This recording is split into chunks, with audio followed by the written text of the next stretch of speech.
kebebo pa because aboy bi nam hana ka bona obi betimi a chena kodem akotwitwa no de akwakoton mo bi say aponchi okay aponchi kokko ye reader na no tilapia bia ye kɔ tilapia and na me da aduane nso tilapia die me am hu sade nya tilapia but aye kom na de yen enti ase edidi entu di ye me de me kakra na echi asem later no mo ma me hu say ade na nya tilapia na ye den me de me hu say fish ba fish we de eso say ye bonsu say ye dan yo me de mitimi nche Tiflas Anani, so open the best media school in Ghana there, and a too much multimedia college. We say a band equipment apapa. A chair for a quadruple ewadisium. Any air conditioned room there. The band media law, advertising, camera handling, and the marketing there. And then location no Abesim Park Junction. Fanamba ne boasio na wankasa frɛ na obi andada wa na memo bi nkasa me frama wankasa frɛ abati bi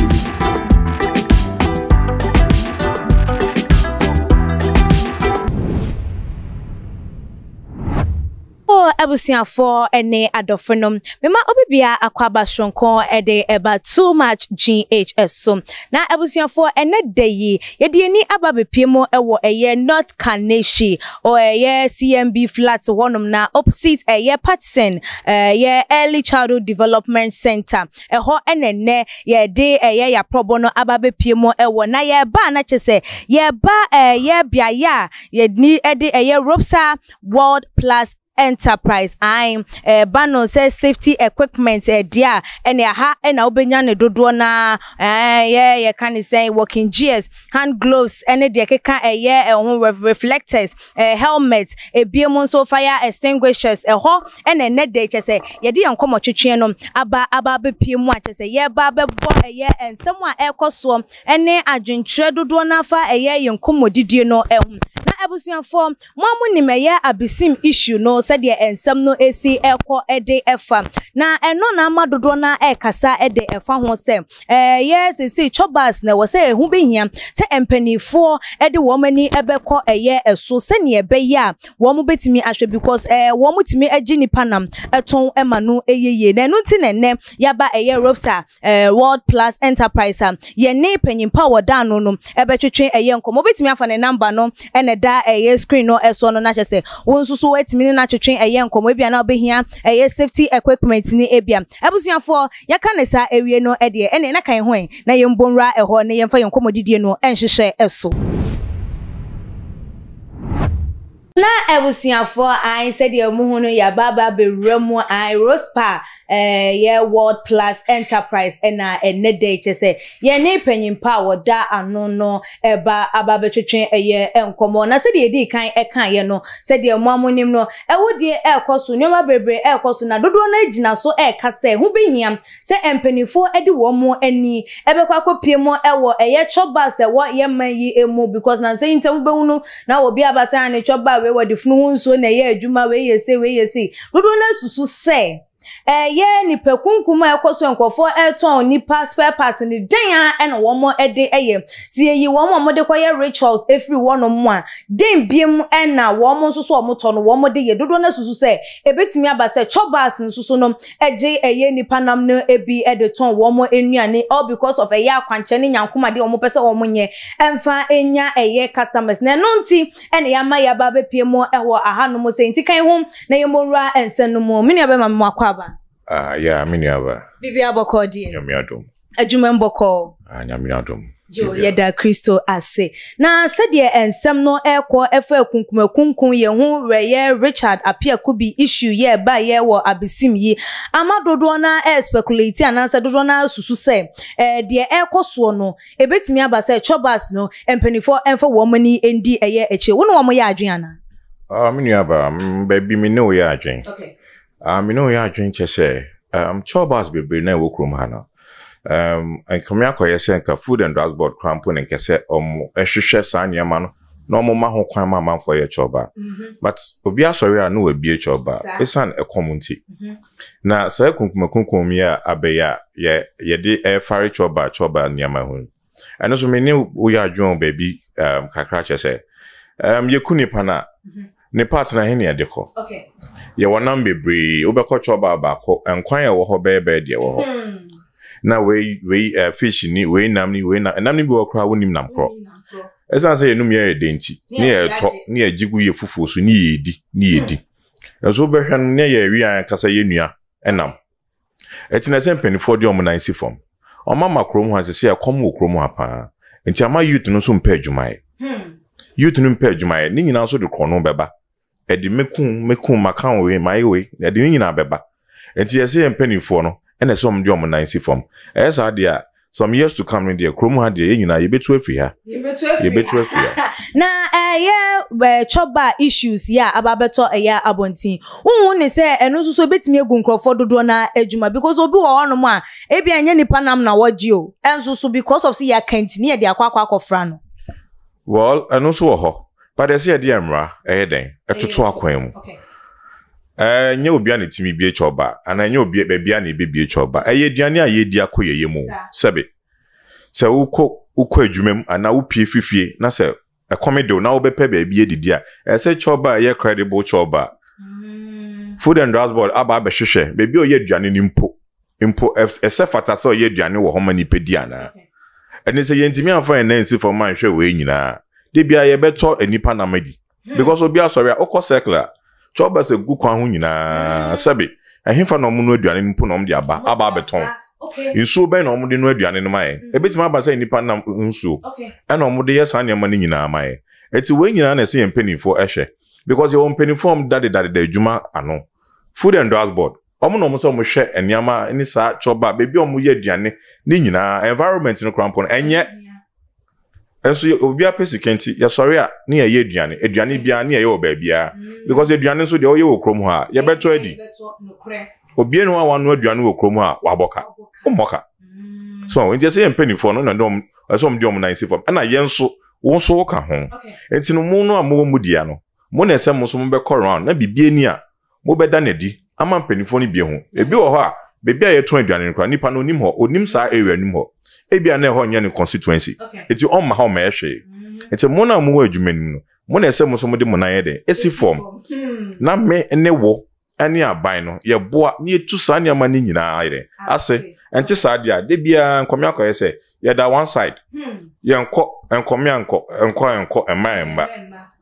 kosi kodem sa medase na dodo na ehu ne se hu be hia se even baby o mo kokoto enam ne free krampo no wo mo ebenya anase ye betimi ehu no anase wo mo betu anamo mpanifo betu anamo akose nipa dodo sen food joint dodo sen ne ba eye sa bia ye ha se de nim se coastal obi wo hono ma we wa program se ono de chicken or tom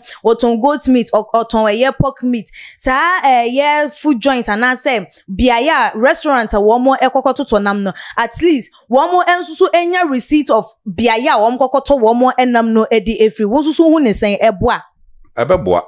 anka ebeboa pa because abo bi nam hana ka abona obi betimi a chena kodem akotwitwa no de akoton mo bi say aponchi aponchi kokko ye reader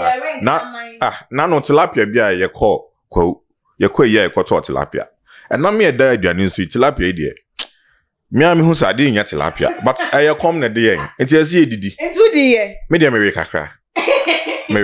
na echi asem later na omuma me hu say ade na nya tilapia na ye den me de me hu say fish ba fish we de eso say bonsu say den yo me de mitimi nche enti ye kakra enti mo re me de mewe kakra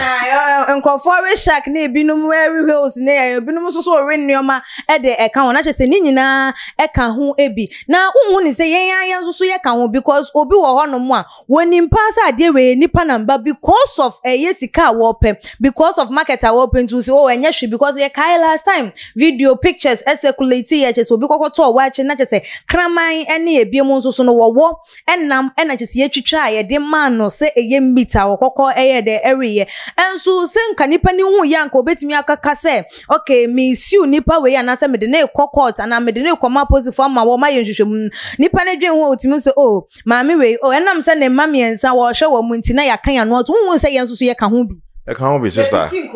ye ka ho bi pa na kom na din o krom ha esa na djuma ni krom henti obia sorry ni nyina gye adwuma ne so okay senko obia ye adwuma na ketua ne de eso ne senia obia tie anka obia nu obekọ akoye saade we aye kom ne de okay eti akom so do a adwinfie den eba ni patrim na ye sha obehu se bia obekọ food joint bi won obehu AMA aya na wo mo logo ana se wo mo bibi ebo ho no mo ma wo hunu se ampa nipa we de ya ma ne kwan se wonye aduane obi wo no mo so a wokọ a unkonko hunu enti se yen na yen konko bo amane ana se media no konko kire mpanifo ne se ebia nipa sumasi ebie ye food joint we enti mo memehwa enti wo mo so wo mo tempotem ho no mo ana se ye impenifo MPs ni wo mo ti area ho no mo hu se obi abiefu joints enti wo mo so patch se ya na wo mo ehunu ana ye impenifo no kame kwakoye se wo mo so bu wo mani gu enioma bi so den no so betimi aka de afa ho ye pasem srasem okay ye pasem srasem obi nu obepese obedi kan akọbọ amane se ebia asemesi food joint we oni certificate and oni AMA oni permit bia wo so onu aduane okay but osuro ebi kwa na say nipa kone comedy no eti sa choba ho ne ho na okọ anopa okodidi eti say ho na wudi assistant obekọ akọka say oni permit ana say combedo enti e pasem strasem eti nyina akọkọ fire by nyina ya adwuma na ye ni no eni sika adwuma ni se nipa no so obi food joint na ya adwuma na eti na na ho fa kwan paso na umbie okay so you credible ade na ho fa kwan paso na umbie ni ehun say oh asemesi mami agata aduane die AMA for ama no permit it's na aduane die eno an ye di okay aye nu say mami agata fish aye fish enen koye bonsu na aponche nen koye nipa na okay so it's no yanso ye pasem strasem eno ti na make say media for no e say muso de mo nan si form na mu rewrem because ebiane say choba yi wo hoy na bia oni bia nkrata echese obie ba na me makọ akoto aduane adi fine me de bia me kwa mehwehwem na bia de ondrume level no kwa ono ekom ne de no ekom ne de no eti no okonso na mami aduane otete man fine na o man nam kese na o me a nya ka nyina nipa de o me a na wa men odon de nefu na ekọ nti o me pe asa waka na no atum eti no ye me ne mo ani media fo no ye djuma se o se ye yes anyama we ni ehwehwem na omo ni krata nyina ye de omo ba bonten okay na emrano ni wo mo eni yo mini abema ye beda wase wanu hwam e wo wonsem a wode atu edwana ye di enkomodidie no esie afutu ben e na ade be ma wo mo moton nwane e wo monten e na ebi mu so empanifo no den na ususu se wo mo enye emfamfa neoma ekoso no ehuna ye wodi esie amaye Bob media de meka ne say o ton ade o ton waduane na ofo say waduane a o ton no eye kronje na boni bi anima koje permit na ye free AMA na ye free na wo ton aje osika ene ye ba na so nam ne hwan a 50 Ghana kra na ye nim say eye nampa e na wo de ye aduane no nti ye beto na emum eso mo dwen nipa ho kakra na enye sika nko a sika ye beto ye be gya ho akọ ye beja wa ko nti dwen nipa na obeto aduane na wodi akoni mu dwen ho kakra so ye decide no ahye atuma me gidi say sanyama we nyina ne bone nkitenkete ne me koto nam nipa nam de abaye aduane ana obi ani obaye sa ana sanyam shro ye mu a onton nipa nam ma unua enkowe ana sebe aboa bi eda ba bi a wawu enam emma se wodi ye aduane ama onyonko nipa edi enti se yedi nyame hye mu a sa ne mani nyina ye bejai unless say ye nsuro nyame unless say ye nsuro nyame yo mini abema ye beda eye wasi ebebre ai abusuafo Rospa ai World Plus Enterprise panyi ene de ye ne no etwetwe eye enkomo eno no wonso wadwentwefa ensem no ho ene se hu ne se ye chobas no dodo na yusu nipa nam se de ebinom eka na eno nti wo sempanifo entu anamo emfa ho ana wadwentwefa ensem no ho no wonso betimi ede aba besom yen e wo too much GH comment section like your videos na share on all the social media platforms so follow yen our IG page and your Twitter page so at too much GH _ Facebook and so too much GH media ene ekia sikapa dasane yebesan edi ehia ebi makram